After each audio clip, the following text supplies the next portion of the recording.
Welcome to the first Thursday story concert by Storytellers of San Diego.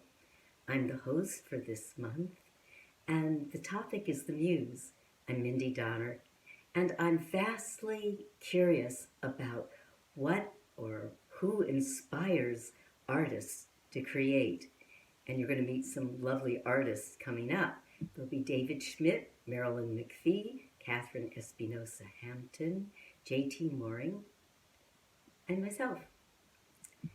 And so this is a shout out for Eclipse Chocolate Bar and Bistro in South Park on Juniper and Ivy.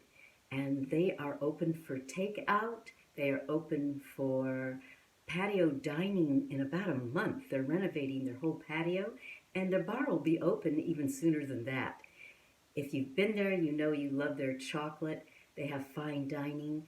And they have a thriving bodega with all kinds of things from gourmet pasta to handmade soaps, and the latest, a collection of small but carnivorous plants. Yes, I was there this week. Shout out to our friends at Eclipse. And so we are going to delve into the Muse and what that means to all the artists who will be telling stories. This is a story called Bronja. Bronja. Bronja was a fairy-like creature. I'm sure she had fairy blood. And she tread this earth so lightly, yet she left a deep, indelible impression on all of her students. I was one of her students. We of the Waldorf Institute, training to be teachers, were in great anticipation of her visit from Vienna. She came to this small suburb of Detroit where we held the training, and her visit was heralded. Now, you might think that because she was very profoundly through and through full of fairy and folk tales, puppetry, and music, that she was soft and fuzzy. She was not. She was small, precise in all she did, and often walked with a nose in a book so that she would not miss anything. And literally, she would walk through the halls, the hallowed halls of the Waldorf Training Institute, which were held in a monastery, a Franciscan monastery. She would be walking and reading at the same time while fielding questions on each side from students. I kid you not. She did not miss a beat. Bronja did not want to miss a beat. Now, Bronja had been teaching kindergarten for 50 years, and during World War II, when the Waldorf schools were closed in Vienna, she migrated or fled to London, where she continued teaching. She never mentioned the bombings. Bronja arrived with just one suitcase. I was lucky enough to view its contents when the suitcase was opened. My, there were layers and layers of multi-hued story silks, and oh, the smells that wafted of sharp and soft cheeses, rye breads, and darker breads. And then there was her good silk blouse for performing. Now, Bronja's classes were long and intensive.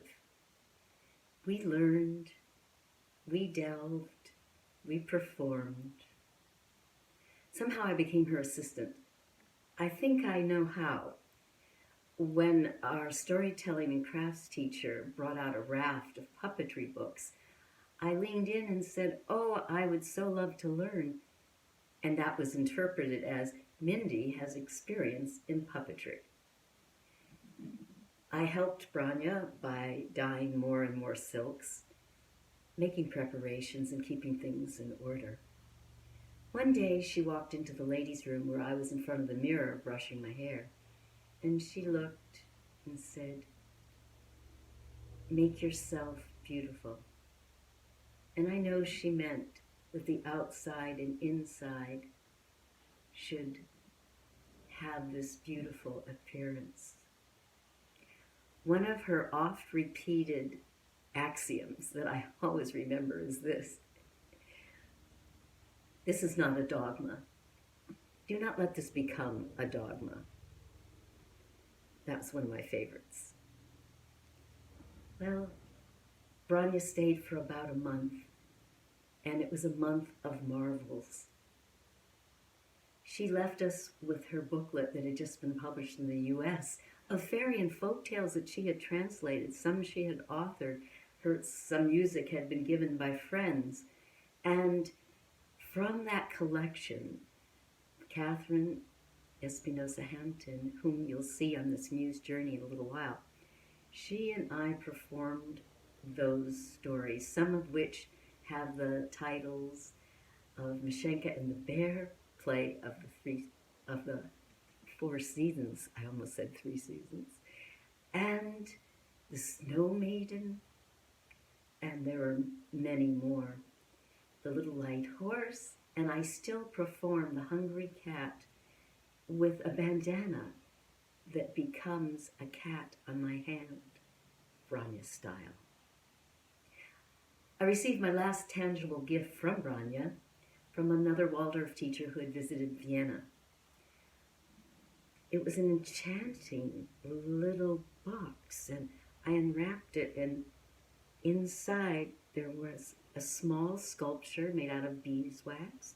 There was a photograph of a beautiful fairy tale scene, so delicate, made with unspun colored wool.